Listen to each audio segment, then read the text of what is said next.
Friend, આજે આપણે બનાવશું પાલક બટેકાનું શાક. જો આ મેં પાલક સારી રીતે ધોઈ અને આ રીતે સુધારી લીધી છે ને આપણે બટેટા બે નાખી દીધા છે. આપણે હિંગ, રાઈ અને આપણે એક ડુંગળી અને એક મરચું લીલું લીધું છે.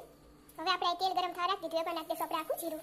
આપણે નાખી દઈશું થોડીક રાઈ, થોડીક હિંગ. હવે આપણે નાખીશું આપણે ડુંગળી, મરચાં. આપણે ડુંગળી પાકી ત્યાં લગી આપણે લસણ અને આદુને આ રીતે થોડુંક ખાંડી લીધું. ડુંગળી પાકી ગઈ ને આપણે આમાં નાખી દઈશું આપણું લસણ ને આદુ. જો આપણે લસણ આદુ નાખી સારી રીતે મિક્સ કરી લીધું. હવે આપણે આમાં જો આ મેં હળદર, ધાણા જીરું અને લાલ મરચું પાવડરની આ રીતે પેસ્ટ બનાવી લીધી. થોડું પાણી નાખી એ આપણે આમાં એડ કરી દઈશું. થોડીક વાર પાકવા દઈશું આમાં. તો અહીંયા મેં નાખી દીધું એમાં એક નાનકડું ટમેટું અને સારી રીતે આપણે બધો મસાલો પાકવા દઈશું. પછી આપણે પાલકને બટેટા નાખીશું. જો સારી રીતે બધો મસાલો અહીંયા પાકી ગયો. હવે આપણે આમાં નાખી દઈશું આપણે પાલક બટેટા સુધારી રાખ્યા હતા. આપણે પાલક બટેટા નાખી થોડુંક સારી રીતે હલાવી લઈશું અને પછી આપણે ઢાંકી 5 મિનિટ માટે આને પકાવશું.